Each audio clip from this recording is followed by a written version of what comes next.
Good morning. आज हम बात करते हैं labels in machine learning.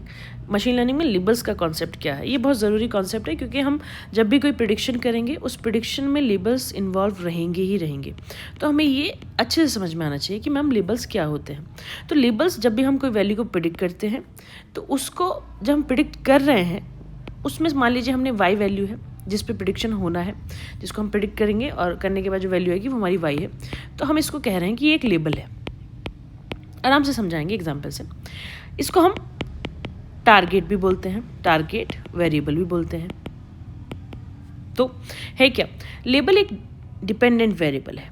Label is the dependent variable, एक डिपेंडेंट वेरिएबल है। डिपेंडेंट वेरिएबल जैसा हमने अभी कहा एक टारगेट वेरिएबल भी है।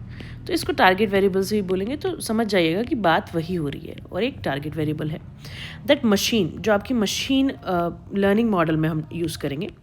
That machine learning model aims to predict. Machine learning का काम ही क्या है कि हम उसमें प्रिडिक्शंस करते हैं। हम उसमें किसी भी पर्टिकुलर एक एप्लीकेशन पे प्रिडिक्शन करते हैं, predict based on input features. अब यहाँ पे एक वर्ड आया बेस्ड ऑन इनपुट फीचर। तो इनपुट फीचर्स एग्जैक्ट क्या है वो हम एक सेग्रीगेट वीडियो में आपसे बात करेंगे क्योंकि दोनों को अच्छे से समझना बहुत ज़रूरी है। अब ये दोनों किस तरीके से निकलते हैं, तो ये आपका जो कंपोनेंट है वेरिएबल, वेरिएबल के दो टाइप्स होते हैं। आपका जो वेरिएबल है वो तो दो तरीके का होता है। Number 1 is your independent variable and number 2 is your dependent variable. अब आपको बात थोड़ा समझ में आई होगी। उसी डिपेंडेंट वेरिएबल के अंदर हम किसकी बात कर रहे हैं, लेबल्स की। आई होप, मैं उम्मीद करके चल रही हूँ कि आपको ये बात यहाँ तक समझ में आ गई है। तो एक लेबल क्या है, एक डिपेंडेंट वेरिएबल है और इसको हम टारगेट वेरिएबल भी बोल रहे हैं। टारगेट वेरिएबल हम इसको क्यों बोल रहे हैं, क्योंकि हम जो वैल्यू निकालेंगे, जो हमारा आउटपुट आएगा, हम उसको कह रहे हैं लेबल। मैथमेटिकली समझते हैं। मैथमेटिकली बात ये है कि अगर हम किसी वैल्यू को रिप्रेजेंट कर रहे हैं, मान लीजिए हमने रिप्रेजेंट किया y is equals to F X. Y क्या है, y आपका लेबल है। लेबल है क्यों, सेम जैसा आपने भी कहा टारगेट वेरिएबल। आप किसी वैल्यू को निकालना चाहते हैं, प्रिडिक्ट करना चाहते हैं, प्रिडिक्शन के बाद जो वैल्यू आई वही आपका लेबल है। फिर f क्या है, f आपका लर्निंग या फिर लर्न मॉडल फंक्शन है। ठीक है, यहाँ तक बात हमको क्लियर हो गई मैम। x क्या है, x आपका फीचर है, फीचर वेक्टर। अब बात कर लेते हैं। आई होप आपको ये पॉइंट समझ में आ गया होगा। तो एक मेन पॉइंट क्या हो गया इस पॉइंट का कि ये डिपेंडेंट वेरिएबल होता है मैम। दूसरी बात क्या हो गई कि हम इसको रिप्रेजेंट कैसे कर रहे हैं और हमें ये कैसे दिखेगा। अब इसको एक छोटा सा एग्जाम्पल से समझ लेते हैं, फिर एक और एग्जाम्पल लेंगे, डोंट वरी, आपको अच्छे से समझाएंगे। तो एग्जाम्पल लेते हैं, मान लीजिए एरिया हमने लिया, रूम्स हमने लिए, लोकेशन हमने लिया, प्राइस हमने लिया।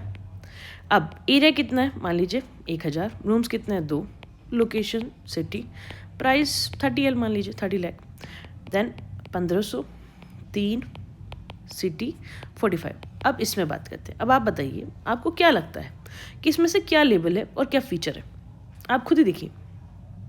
तो अब बात करते हैं, आपका जो लेबल है, हमने क्या बताया, लेबल क्या है, फाइनल वैल्यू जो आप प्रिडिक्ट कर रहे हैं। तो फाइनल क्या प्रिडिक्ट कर रहे हैं आप प्राइस प्रिडिक्ट करेंगे। तो ये आपका क्या है, लेबल। और बाकी क्या हो जाएगा आपका फीचर।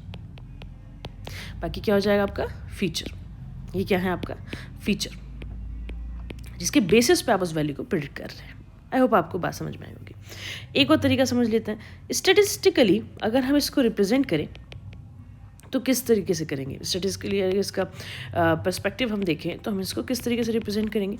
तो अगर हम लीनियर रिग्रेशन से इसको रिप्रेजेंट करना चाहें, suppose if you want to represent it with linear regression example, so हम इसको कैसे रिप्रेजेंट करेंगे। तो लीनियर रिग्रेशन क्या होता है, y is equals to mx plus c. I hope आपको c पता होगा, c बायस। x क्या है यहाँ पे, फीचर। m क्या है आपका coefficient, that is your coefficient. y क्या है आपका लेबल। आई होप आपको बात समझ में आएगी। तो हमने आपको एक तो नॉर्मल एग्जांपल से समझा दिया, एक तो वैल्यू ये हो गई आपकी। दूसरा अगर दूसरे तरीके से आएगा तो इसमें हमने आपको बता दिया कि इसमें आप कैसे वैल्यूज़ को रिप्रेजेंट करेंगे। आई होप आपको कॉन्सेप्ट समझ में आया होगा। अब मैम कहाँ पे यूज़ होता है, तो जो आपकी सुपरवाइज लर्निंग है, जो आपकी सुपरवाइज मशीन लर्निंग है, उसमें हम फीचर प्लस लेबल दोनों यूज़ करते हैं। लेकिन जो आपकी अनसुपरवाइज लर्निंग है, हमने आपको ऑलरेडी बताया था अनसुपरवाइज लर्निंग क्या होती है, no label present, no label. So इसमें क्या प्रेजेंट होगा, ओनली फीचर्स। तो हम कह सकते हैं ma'am in unsupervised no label present. I hope आपको कॉन्सेप्ट समझ में आ गया होगा, इसलिए हमने आपको कॉन्सेप्ट बताया कि आपको पता होना चाहिए लेबल क्या है, क्योंकि जब भी आपसे कोई बात करेगा कि अनसुपरवाइज क्या है तो आप उसमें डेफिनेटली कहेंगे no label present. I hope आपको कॉन्सेप्ट क्लियर होगा। अगर आपको कॉन्सेप्ट क्लियर है तो मेक श्योर आप कमेंट डाउन कर दें concept clear, and make sure you keep learning and keep studying. Thank you.